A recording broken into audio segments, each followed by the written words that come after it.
Smart money concept series में हमारा ये फर्स्ट वीडियो है। चलिए सबसे पहले मार्केट स्ट्रक्चर किसे कहते हैं ये जानते हैं। मार्केट में मुख्य रूप से 3 स्टेजेस या फिर स्ट्रक्चर्स होते हैं, जिसमें बुलिश स्ट्रक्चर जिसे हम प्राइस एक्शन में अप ट्रेंड कहते हैं, साथ ही एक साइडवेज स्ट्रक्चर और उसके बाद एक डाउन ट्रेंड या फिर बेरिश स्ट्रक्चर को हम चार्ट पर देखते हैं। अगर आप प्राइस एक्शन की समझ रखते हैं तो जब भी मार्केट में प्राइस हायर हाई और हायर लोज बनाकर ऊपर बढ़ती है तो उस समय मार्केट में एक अप ट्रेंड चल रहा होता है, जबकि साइडवेज मार्केट में चार्ट पर दोनों तरफ से लगभग इक्वल हाइज और लोज बनने के कारण हमें कोई भी क्लियर ट्रेंड नहीं दिखाई देता, जिस कारण प्राइस एक ही रेंज में कंसोलिडेट करती रहती है। लेकिन जब भी मार्केट में लोअर लोज और लोअर हाइज का स्ट्रक्चर चार्ट पर बनता है तो हम उसे एक डाउन ट्रेंड या फिर बेरिश मार्केट स्ट्रक्चर कहते हैं। ये मार्केट में चल रहे ट्रेंड या फिर स्ट्रक्चर को समझने का एकदम बेसिक सा तरीका है, जिसे हम प्राइस एक्शन में चार्ट रीडिंग करते समय इस्तेमाल करते हैं। लेकिन एसएमसी में मार्केट स्ट्रक्चर मैपिंग करते समय हमें ब्रेक ऑफ स्ट्रक्चर और चेंज ऑफ कैरेक्टर, इन 2 बातों का ध्यान रखना पड़ता है। तो चलिए सबसे पहले ब्रेक ऑफ स्ट्रक्चर यानी कि बॉस किसे कहते हैं ये जानते हैं। यहाँ मार्केट एक अप ट्रेंड में इस तरह से हायर हाइज और हायर लोज का फॉर्मेशन बनाकर ऊपर जा रहा है। स्मार्ट मनी कॉन्सेप्ट में जब भी प्राइस अपने पुराने हाई को ब्रेक करके ऊपर निकलती है और उस हाई के ऊपर थोड़ी देर तक ट्रेड करने के बाद नीचे आती है तो इसे हम ब्रेक ऑफ स्ट्रक्चर कहते हैं, क्योंकि यहाँ मार्केट ने इस तरह से एक स्विंग हाई बनाया था, यानी कि एक पैटर्न क्रिएट किया था। अब जब प्राइस इस लोअर पॉइंट से फिर से ऊपर निकलती है तो प्राइस ने बनाया हुआ ये पैटर्न यानी कि स्ट्रक्चर ब्रेक हो जाता है, जिससे यहाँ एक और न्यू हाई बनने से चार्ट पर एक और न्यू पैटर्न या फिर स्ट्रक्चर बन जाता है। इस तरह से प्राइस हायर हाइज बनाकर ऊपर बढ़ती है। प्राइस एक्शन में जब भी इस तरह से प्राइस मूव करती है तो यहाँ हम इसे चार्ट पर बनने वाला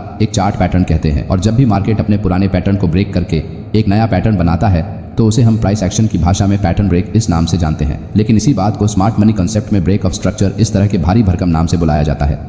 यहाँ सिर्फ नाम ही चेंज हुआ है, लेकिन कंसेप्ट लगभग वही है। जब भी प्राइस अपने पुराने हाई को ब्रेक करने के बाद ऊपर निकलती है और फिर से अपने पुराने स्विंग हाई पॉइंट से कम 50% के आसपास रिट्रेसमेंट लेकर नीचे आती है तो उस समय हम इसे एक वैलिड ब्रेक ऑफ स्ट्रक्चर कहते हैं, जिससे हमारा पुराना हाई यहाँ से आगे शिफ्ट होकर इस न्यू हाई में बदल जाता है। और जब मार्केट नीचे से ऊपर निकलते हुए एक बार फिर से अपने न्यू हाई को ब्रेक करके फिर से उसी तरह नीचे आता है तो यहाँ हमारा पुराना स्विंग लो अब यहाँ इस न्यू स्विंग लो में कन्वर्ट हो जाता है। अब इस तरह से जो पैटर्न बनता है तो इसे एक वैलिड ब्रेक ऑफ स्ट्रक्चर कहा जाता है, जहाँ प्राइस एक स्ट्रॉन्ग पुल बैक लेकर नीचे आती है और फिर से ऊपर की तरफ निकलती है। लेकिन बहुत बार जब मार्केट में एक स्ट्रॉन्ग अप ट्रेंड चल रहा होता है उस समय प्राइस थोड़ा सा नीचे आकर फिर से ऊपर निकलती है, जिससे चार्ट पर इस तरह से शैलो पुलबैक बनता है। अब इस तरह के पुलबैक को बहुत से न्यू ट्रेडर जो एसएमसी को सीख रहे हैं वो एक वैलिड पुलबैक मानते हैं, लेकिन ये एक गलत प्रैक्टिस है। जब भी प्राइस अपने पुराने स्विंग हाई को ब्रेक करने के बाद नीचे आते हुए अपने पुराने स्विंग लो से लेकर स्विंग हाई के कम से कम 50% या फिर उससे ज्यादा का पुलबैक लेती है तो हम उसे एक वैलिड पुलबैक कहते हैं। अब कौन सा पुलबैक वैलिड है और कौन सा इनवैलिड है इसे जानने के लिए आप फिबोनाची रिट्रेसमेंट टूल का भी इस्तेमाल कर सकते हैं। यहाँ मार्केट अप ट्रेंड में है, इसीलिए हम चार्ट पर हमारे स्विंग लो से लेकर स्विंग हाई तक इस तरह से अगर फिबोनाची टूल को लगाते हैं तो यहाँ प्राइस जब तक इस 0.50 या फिर 0.618 लेवल के आसपास आकर रिवर्स नहीं होती तब तक आप इसे एक वैलिड पुलबैक नहीं मान सकते। इस तरह के पुलबैक्स को हम डीप पुलबैक भी कहते हैं। एक डीप पुलबैक लेने के बाद अगर प्राइस फिर से अपने पुराने हाई को ब्रेक करते हुए ऊपर निकलती है तो उस समय हम हमारे पिछले स्विंग लो को इस न्यू स्विंग लो की तरफ शिफ्ट कर देते हैं। इसी तरह से मार्केट में स्ट्रक्चर मैपिंग करते हुए स्विंग हाइज और स्विंग लोज को आगे शिफ्ट किया जाता है। लेकिन बहुत बार प्राइस एक छोटा सा करेक्शन करते हुए नीचे आती है और फिर से अपना पुराना ट्रेंड कंटिन्यू करती है। उस समय इस तरह के पुलबैक में प्राइस फिबोनाची टूल के 0.382 लेवल को टच करके या फिर उससे पहले ही रिवर्स हो जाती है। इस तरह के पुलबैक को शैलो पुलबैक्स कहते हैं। जब भी मार्केट में एक स्ट्रॉन्ग ट्रेंड चल रहा होता है उस समय प्राइस थोड़ी देर के लिए पॉज लेती है, जिस कारण इस तरह के पुलबैक्स हमें चार्ट पर देखने को मिलते हैं। इसी कारण इन पुलबैक से बनने वाले लोज को हम स्ट्रक्चर मैपिंग में कंसिडर नहीं करते, क्योंकि ये एक वैलिड पुलबैक नहीं है।